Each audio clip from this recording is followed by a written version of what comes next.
Here we go, Zailas. Up you go, buddy.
What is going on, ladies and gentlemen? Jeff back here, putting in more work on Zailas. Project Zailas continues. In this video, we're going to be doing the ARP studs, the ARP stud conversion, changing out the stock ones, the little shorties, to the longer ARP studs. You get almost double the thread on these bad boys compared to the stock ones. Put them side by side, you can clearly see the difference there.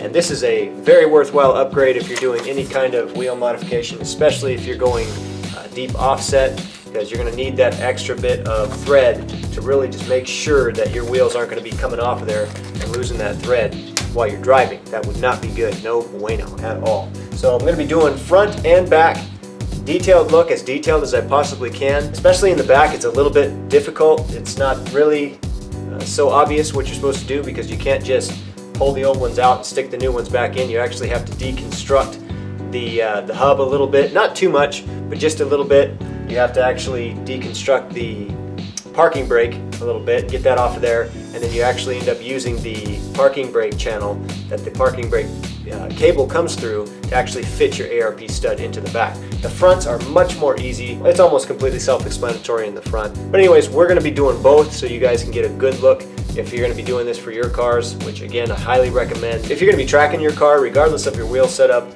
get some better studs. These are easily stronger than the stock ones, and you're going to have that much more thread. So it's just, you know, it's a safety thing. Plus, they look hella sick. So that's what we're going to be doing today. But before we get into that, I want to firstly apologize that there hasn't been any videos in a couple of days. I've been busy, had a lot going on, but I'm finally getting to this. And the other thing is that some of you may be wondering, where is his bumper and where's his wing? I thought he was getting paint on it. I thought he was going to have it back in a couple of days. Well, so did I. And what ended up happening is that I got a call from the paint shop, and they told me that they need a little extra time because they weren't sure about how well the primer and the paint was going to lay on the bumper in its current condition, or at least in the condition that I brought it to them in. And I brought it to them in pretty good condition, at least from what I thought. They still insisted that they wanted to do a little bit more work on it to really ensure that the job was going to be done right. So they said they needed about an extra week, and that was a couple of days ago that they called me. So they said this coming Tuesday, the 21st, would be the date that I would come and pick it up, which is cool because the 21st is my birthday, so it's kind of like, hey, you know, a little birthday present finally coming in. So anyways, that's the update on the paint situation. They actually had to consult their master painter, which is, I guess, the guy that they go to answer any really technical questions, and he kind of travels between their different body shops. They went directly to him and they asked his opinion on it, and he said that he wanted to actually, I don't know what this means, I'm not a professional painter by any means, but he said he actually wanted to bake the parts, and by baking, I'm assuming apply intense heat to it. What I'm assuming, and again, I could be mistaken about this, but what I'm assuming that would do is just tighten up any pinholes or tighten up any abrasive areas that they weren't sure about. Almost to a point where it melts it a little bit, just to kind of blend it and smooth it out. I don't imagine it's going to alter the pieces at all shape-wise. I don't think it's going to damage the pieces, because obviously it's a master painter that's recommending it. He's probably done it quite a few times, at least I hope so. And so that's what he's going to be doing. They're going to be baking it. They've probably already done it at this point because it's due to pick up in a couple of days. But anyways, like I said, that's the update on the paint. Will be coming very soon. I'm very excited, so sorry about the wait, but we will be getting those parts soon, getting them on the car, and the reviews for that is going to be coming soon. And after the bumper's on there, I can move into start my concepting on my splitter in the front. I'm going to be doing a custom splitter in the front and everything too. So anyways, that's for another time. Let's get to doing the ARP studs. Alright, so we do have the car already jacked up. Got a nice amount of lift on the back there, plenty enough to get in there and move around without straining my back too much. We can take the rear tire off, or rear wheel off rather, no problem. You can also see that I got my toe strap on there finally. It's looking great, looking sick. Very happy about that. So what you're going to need for this process is, you know, not too much, just a little bit. You're going to need a hammer and a rubber mallet if you've got it. You're going to need that stuff for taking out your other studs, your stock studs, and for dislodging the rotor. You're going to need a flathead screwdriver, something like this. You're going to need various ratchets, a torque wrench, and various ratchet sizes and sockets. We're going to be using 19 millimeter. I'm using impact sockets too. These are nice and strong. I've got a 17 millimeter here. You're going to need a ton of washers, something like this, or something else that you can use that's comparable as a spacer. I just went to the hardware store and picked up more than I needed actually, and this is going to be to reseat your new ARP studs once you got the old ones out. You're also going to need a nut. This is a 17 millimeter, I believe, 19 millimeter, sorry. 19 millimeter nut. This is a flat end nut. This is going to fit over the threads on the studs, and you need this so that you can again seat the new studs in there, and I will explain that as we get to that point. But you're going to need that, some needle nose pliers for dislodging some springs on the e-brake assembly, and just some pliers on standby if you need them. Some penetrant. I got some PB Blaster. WD-40 is okay too. It's not quite as good, but if that's all you got, you can use WD-40. Something that's going to help you get some of these nuts off, because anytime you get under there and you're dealing with brake assembly, suspension, whatever, those nuts are ridiculous. They are crazy. Sometimes they're tough to get off, so any little bit helps. Get some penetrant, that will help you out. I've also got a clamp, a C-clamp here. I did have to use this on the other side. I may or may not need to use it on this side, and I will explain, if I do, why I need to use that and how I'm going to use that. It's definitely kind of a makeshift kind of thing that I had to do, but again, I'm hoping I don't have to use it on this side, but if I do, I will explain. Alright, so that's going to be about it. The only other thing that I do recommend you do have is an impact wrench, which is going to be on this side. Something like this. I'm using a lithium-ion battery pack powered impact wrench. I imagine this is probably about 270 pound strength. It's definitely enough for what we're going to be doing, but if you have air, that's even better. But you need something that's really strong. This is going to be for the seating process again for your new studs. I'm really hoping I don't run out of charge, because that's the only battery I have right now. Anyways, that's going to be about all you're going to need. First step, we're going to need to take the wheel off. Okay, we're going to get to the fronts eventually, but we're going to do the backs first, because this is probably what most of you guys are going to want to see, is the back. So we're going to get to those first. A lot of you guys will probably already know how to do the fronts, and you just look into how to do the backs, because really the backs are the only real difficult part about this, and it's not even so much difficult than just time consuming. I've also got some shop towels here, and I will show you guys how I'm going to be using those as well. It has to do with the lug nuts primarily, and the wheels. Alright, so I'm going to go ahead and get started and get the rear wheel off of here. Alright, so I got my torque wrench here ready to go. Now, the parking brake is currently on. This is to make sure that the wheel does not move. It'll help me to get the lug nuts off. I'm going to go ahead and take a shop towel at this point. I'm actually going to go ahead and fill the inside of the socket with the shop towel, and this serves two purposes really. It's going to protect, at least mildly, it's going to protect your lug nuts. If you've got aluminum lug nuts or fancy lug nuts or anything like that you don't want marred up too much, this little bit of shop towel inside the socket will just help to protect it a little bit. There's nothing that's going to 100% protect your lug nuts. You are undoubtedly going to get a little bit of rub on those. That's just the nature of it. Unfortunately, there's no other way to get them off without hurting them whatsoever, but this little bit of extra softness inside the socket there just helps to soften it up a little bit. The second part that it's protecting is actually the wheel itself. If you just go right in there and you just take the socket and you stick it in there and you're turning it, sometimes it can rub up against the side of the socket well, and that can scuff up the inside there. So this little bit around the edge here is just going to create a little soft barrier around, so it's not rubbing and creating abrasion around the wheel. And when you get wheels like this, or you pay as much as I paid for these wheels, you sure as hell don't want any little unnecessary scratches that could have been easily avoided with something as simple as this. So just take a couple extra seconds and put a shop towel in your socket, and that will work wonders, trust me.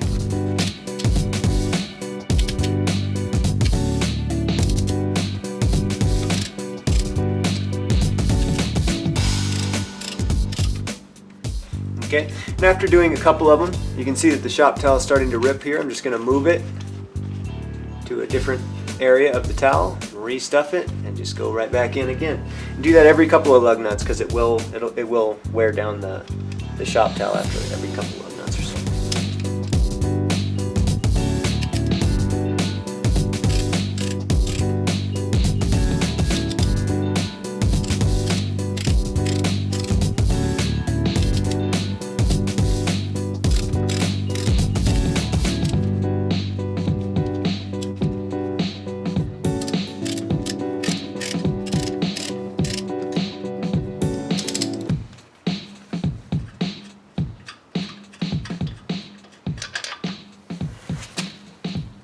Alright, we got all of our sockets out. Go ahead and remove the wheel at this point.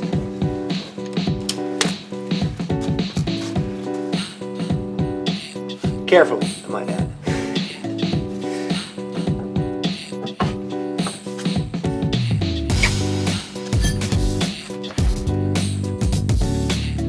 Alright, so now that we have the wheel off, we have access to the hub assembly and the rear brake caliper.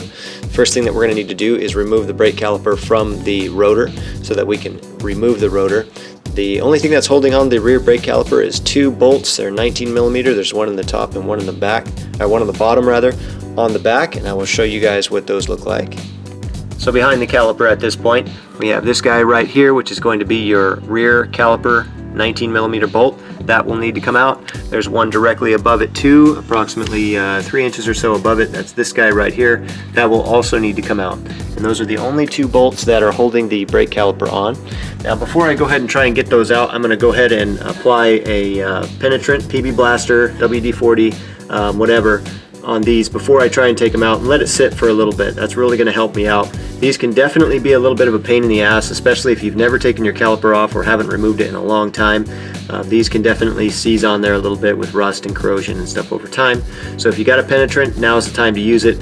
And also, while you have access to the assembly back here, go ahead and spray down all the major nuts that we're going to be taking off here. I will show you those in just a moment. Now is a good time to really get the penetrant on so it has time to start working, so that when you do get to the rest of the nuts and bolts, they will come off a little bit easier, or at least hopefully so. So definitely spray these two down. That's the upper one right there, and the bottom one is going to be this guy right here. Now on the opposite side of the caliper, still underneath, you're going to see this assembly right here. These are two nuts and one bolt. Okay, these will all need to come out. Alright, so apply the penetrant to all three of these as well, again liberally, because these even give me a harder time than the actual caliper bolts. So definitely get these sprayed down really good. All of these are going to need to come out. Alright, so I now have both of my caliper bolts out at this point. They actually weren't too bad on this side. The other side was definitely gave me a harder time. But once you get the bolts out, the caliper is going to be kind of free floating. You can move it around. You can see. You're just going to carefully slide it off of the rotor. I'm trying to do this with one hand here. Carefully kind of slide it up and off. The brake pads are still going to be kind of tight on there, so you got to finagle it a little bit. But it will come off, even if it seems like it won't. You just got to work it off. Put the camera down here.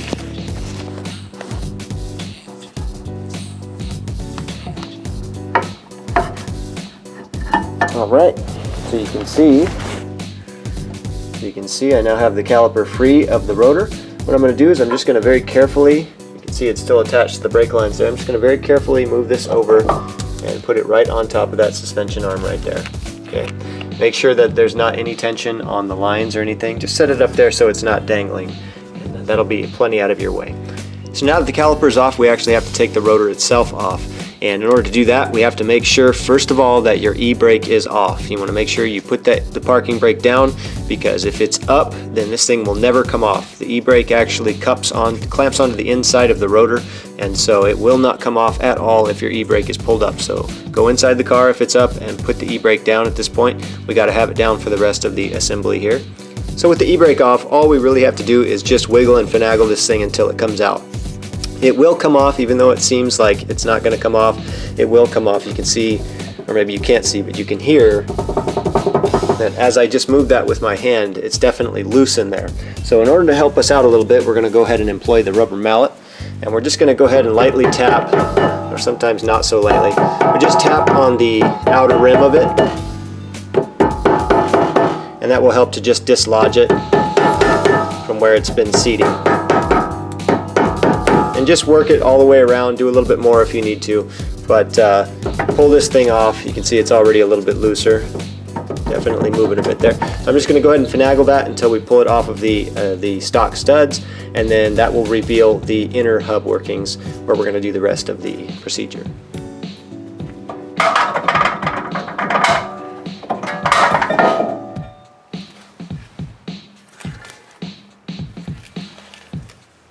Right, we're going to get that out of the way.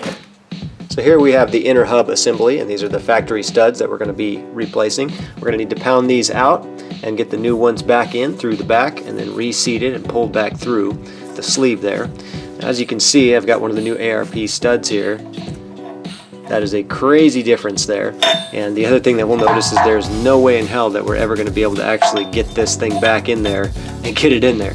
Hence, this is why we need to go ahead and remove the e-brake assembly. That's this ring right here. And what that will allow us to do is actually disassemble the e-brake line, which will allow us a little slot that we'll be able to slide this into, which will give us enough room to slide into the actual hubs, or the hub sleeves. So I'm going to show you how to get rid of this e-brake assembly. Now, if you'll remember, on this side I showed you these two nuts and this one bolt. This is going to be the time that we're going to go ahead and remove these at this point. Removing those will allow us to go ahead and disassemble the e-brake assembly, the e-brake mechanism. That's this guy right here. We're going to need to go ahead and take that out completely. But first we got to detach it from this ring, and this ring also needs to come out. It's fastened by two of these little spring flathead screwdriver quarter turn clamps. Those are super easy to take out, not challenging at all. There's one on each side, one on that side, and one on that side as well. So you need to take those out. And then there's also a spring on the bottom here that is held on both sides, one on that side and one on that side. You'll need to go ahead and dislodge that spring with the needle nose pliers. Okay, and then there's a pin right here that we'll need to take out to take this assembly out. So go ahead and get started by taking out these two nuts and that one bolt right there.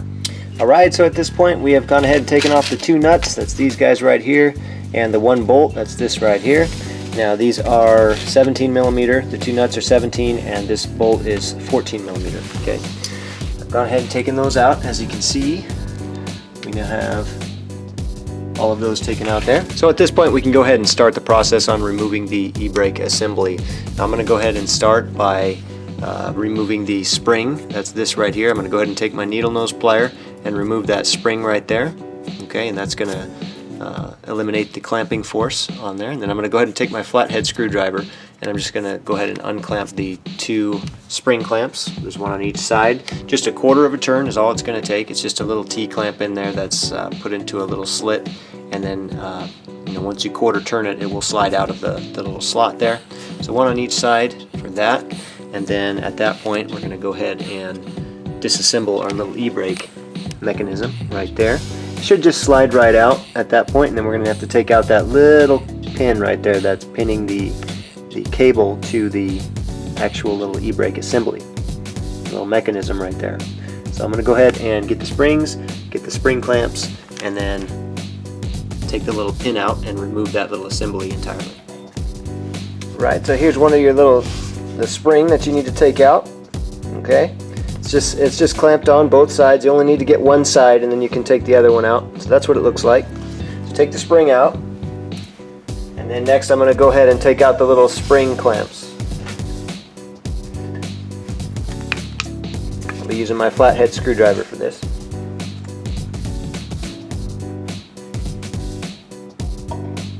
just a quarter turn. Either direction is fine. And you'll feel it pop out when you've turned it enough. So just go ahead and remove those clamps entirely. This is what those look like. They look like this.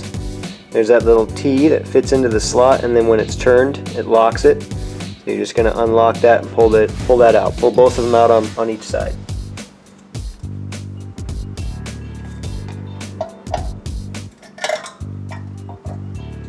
And then once you get those out, here's the other one. This entire ring assembly is going to be loose in there. You want to go ahead and pull this apart, just like that, and pull it straight off of there. Just like that, okay? Don't take the spring off the top, you don't need to. Make sure it's nice and straight. Don't let it get skewed and like I just did, like that. Because this little top piece is going to want to come off. You want to make sure that that doesn't come off. Make sure it slides on there and it's in the right place. So just carefully kind of clamp it together like that and set it aside. Just put it down. Remember the orientation. Remember that the spring is in the front. It's not in the back. So just set it down on its back side so you know when you pick it back up again which way it goes back. Because you're going to need to reassemble this exactly the way that you took it off. So I'm just going to put it down carefully and make sure that that spring on the top is not springing it together so that that top portion comes off. Alright, so we have that removed. Now at this point we have access to this little mechanism. Here's our little e-brake mechanism. This will be completely loose now at this point. You can see I'm moving that with just my finger. Now I can go ahead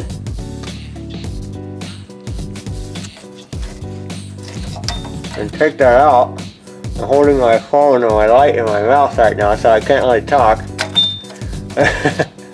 I can go ahead and just pull this out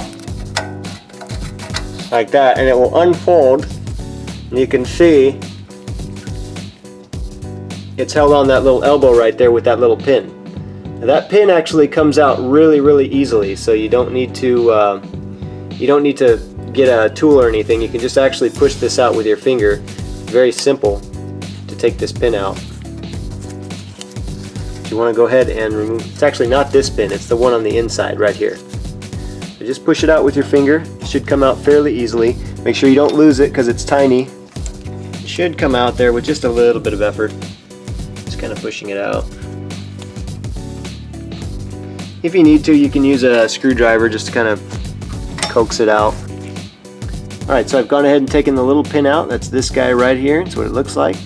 Very carefully set it out of the way on the side so that you don't lose it. You do not want to lose that. Now that the pin is out, you can go ahead and fully slide this little assembly out right here completely. Okay, and this is what it's going to look like. Remember the orientation again. Remember which side it was in. So it was this way right here. It will be on the opposite side. It will be the other way. Obviously, on the other side of the car, it will be the other way. So just remember that the swinging arm is on the left side, like this, and this is where the pin goes. That's where it attaches to the actual cable, the e-brake line cable. Okay, so just set it down again on its back side so that you know exactly the orientation. You will be reassembling all this stuff. Okay, so now we have the brake line, the actual brake line itself, loose. Okay, so this little plug looking thing right here, that's your brake line.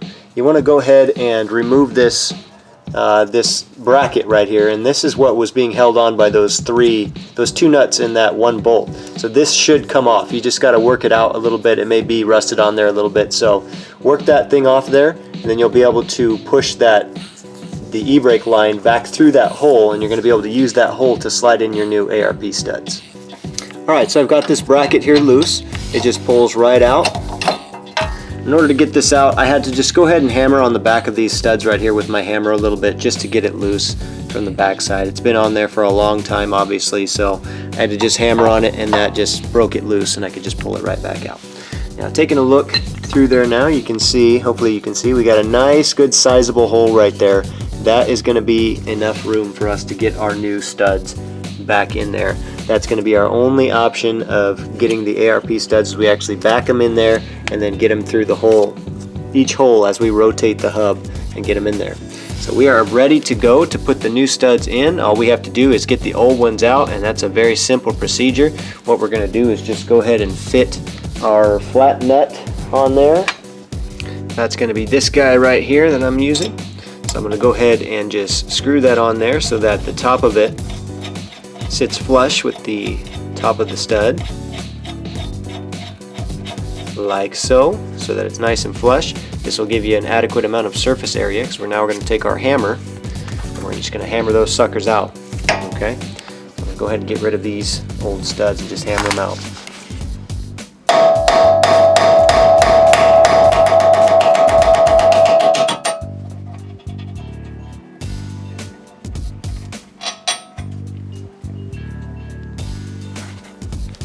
Just rinse and repeat. Keep an eye on your brake caliper up here and make sure that your hammering doesn't cause it to fall. Make sure you're hitting the studs pretty squarely too, as squarely as you possibly can, so as not to cause any damage at all to the wheel bearing.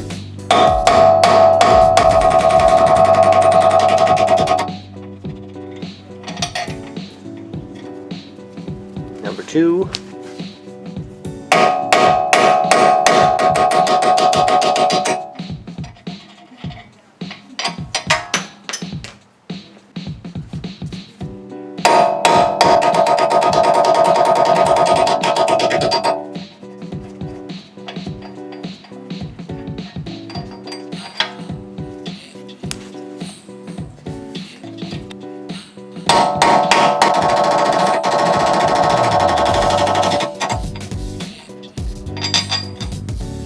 Alright, number 5. So that's it for all of our factory studs. We now have all of the stud housings free, so we can now at this point go ahead and start feeding in our new ARP studs. And you can see as I put the camera, see this hole right straight through there. That's how we're going to get our new ARP studs in. So what I'm going to do is I'm going to move this out of the way just slightly, and I'm going to take one of the new studs and I'm going to go ahead and back this into the hole back there. So you can see it's now fitting back into the hole. Now I'm going to go ahead and feed it through just like that. Okay. And I'm going to rotate it and rinse and repeat until you have all 5 of the new ARP studs in there. Okay, so we got all 5 ARP studs in there. They're still loose. They're not seated in just yet. So as you can see, these will need to be seated in there completely. They have to be pressed into these sleeves right here, and it's a pressure clamp system, so they need to be, these gnarls right here will just help it to clamp in there and stay real tight. It will tighten up with the pressure. So these will need to be pulled actually through there, and the best way to do this is with a press. You know, if you have a professional kind of a press machine to get these pressed in, that's the best way to do it. However, I do not have the luxury of that machine, so I'm going to have to do it the old-fashioned way, and that is with the washer and nut method. And in order to do that, what we're going to do is we're going to take our fat stack of washers. I'm going to go ahead and fit the washers onto the studs one at a time. Then we're going to go ahead and fit the nut over the washers. Okay, you want a nice big fat stack of washers, or if you don't have washers, something that's going to be able to fit over the stud and act as a spacer. We're going to go ahead and fit the nut over the washers. Okay, just like this. And now this is where you got to be kind of careful, because you got to make sure that it's seating in there real straight. You can't just kind of let it dangle in there and hope for the best. So kind of make sure that it not only looks straight but feels straight. You can kind of feel back there when it's feeling like it's going in straight. Just get that on there real tight so that your nut is clamped against the washers. And now we're going to go ahead and take our impact wrench and we're going to go ahead and apply the force so that this actually pulls the stud into there. Alright, so we got all the washers on there. This is up nice and tight. The stud itself looks pretty straight, feels straight. So now at this point I'm going to go ahead and use my impact wrench and pull that thing through. Keep a close eye on the back of it. You want to make sure it's fully seated up against the back of the hub assembly here.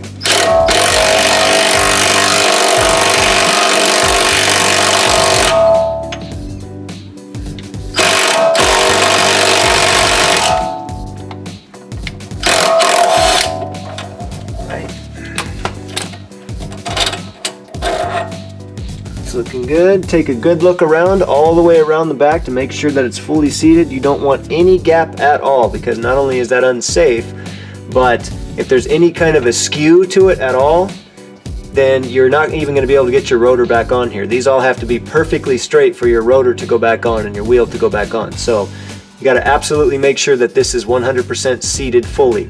So take a really good close look around each time that you pull these in, and use a light to really examine very well. You don't want any gaps whatsoever. That's looking pretty good.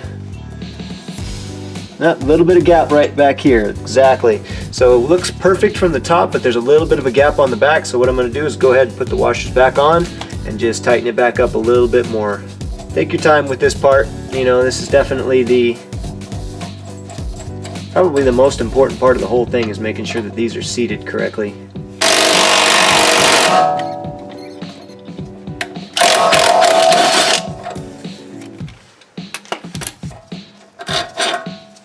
That looks even better.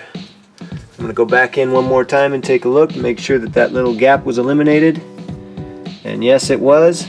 Perfectly seated. There we go. Alright, so I'm going to go ahead and rinse and repeat and do the same thing on all 4 of the other ones. Perfect. That is looking good.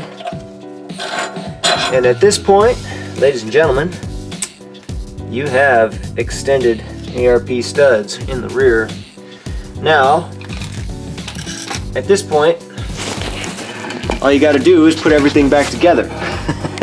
We got the studs fully seated in there, everything's looking straight. Now, as a test, what you want to do before you start putting everything back together is try to fit your rotor over these studs. If it's not going on, if it seems like there's one that's skewed and you know 4 of them are fitting but one of them's not, that's going to tell you right away that one of them is not fully seated. So just to do a little test fit, make sure your rotor fits on there real good, no unnecessary tension or anything like that on any of them, and if it does, then you're good to go to start putting everything back together. As I said, you got to go ahead and put everything back together in the reverse order, exactly the way it was. We're going to go ahead and start by putting the e-brake line back through that hole, okay? And then we're going to go ahead and put this little bracket right here back on there and pull the e-brake line back through that hole right there. We're then going to go ahead and reassemble the little pin to the mechanism here and the e-brake line. We'll refasten that together, fold that back into place, and once that's back into place, we're going to go ahead and replace the ring back on there, again back over the top, and then make sure it's seated correctly. There's little grooves, you can see here, little grooves on the inside. These little grooves right here, they fit perfectly with these little grooves on the side of this. So that groove right there and that groove right there, this will slide in like a puzzle. So that fits in right there. So that's how you know you want to get that on there real straight. Make sure that top piece isn't skewed. Make sure it's nice and tight on there where it's supposed to go. We're then going to go ahead and refasten this spring right here to reclamp the bottom portion of that. It's the exact same thing, just in the reverse order. Okay, once that ring is back on there, then we're going to go ahead and fit the hub back on, brake caliper, and then wheel, and you are good to go. Alright, so I'm going to go ahead and start the reassembly of the e-brake mechanism. Oh yeah, and don't forget your little flathead screwdriver spring clamps too. You will definitely need to put those back in. Alright, so we got everything reassembled again at this point. This is the orientation. So we are on the passenger side right now. And so you can see it's not straight up and down, this top portion. It's not supposed to be straight up and down. It's kind of off to the right just a little bit. So that you'll notice that because that's exactly how the spring clamps on the side line up. That's the only way. That's how you're going to know the correct orientation, is you got to get those spring clamps in, and you know, there's only one little slot on each side where they can go in. So it's going to automatically be in the correct orientation. So I got those in, got it seated in the right place, got that little puzzle put together. Like I said, it just kind of notches perfectly into that little mechanism on the bottom on both sides. And then once it was secured on there, I went ahead and put the spring back on, and then took my pliers and just stretched that spring over into that little hole right there. So that is nice and solid in there. It's all set back in place.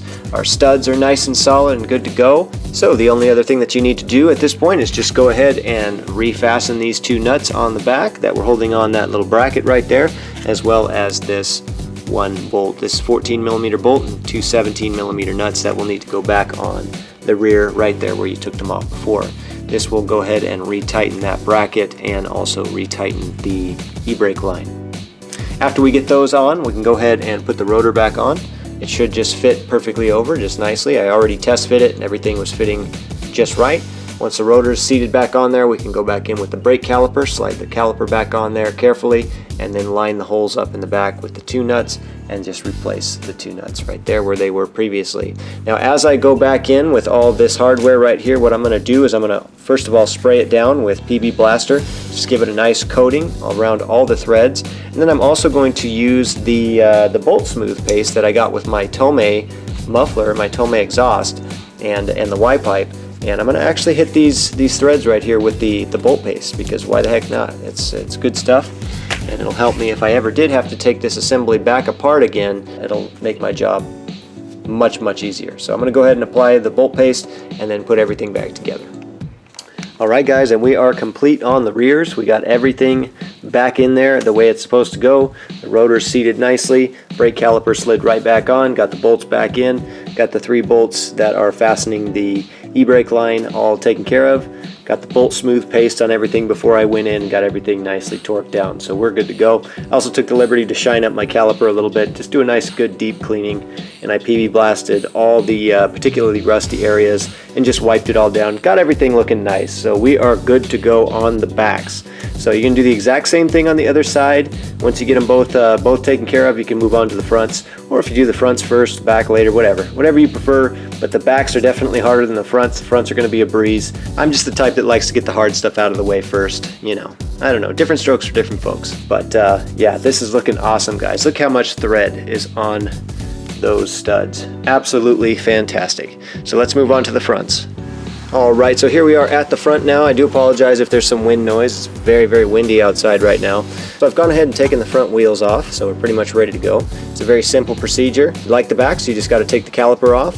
But one thing to keep in mind is that the front calipers are quite a bit heavier than the rear calipers, so you will need to actually suspend your rear caliper because there is no place to just set it up like there was in the back. So what you're going to do is just use like a little old hanger or something, like a wire, whatever you have, something strong to be able to just loop through the bolt hole in the back of the caliper, and then you're just going to hang it from like your upper control arm or something like that.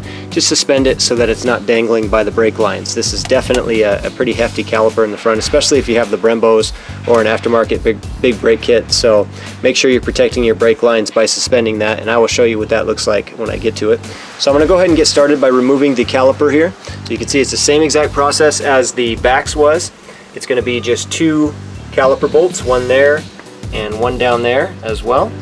Okay, these are going to be bigger bolts than the ones on the back were because these are bigger calipers, and so they are going to be bigger bolts. These Brembos are 22 millimeter bolts, so we're going to go ahead and take those out right now.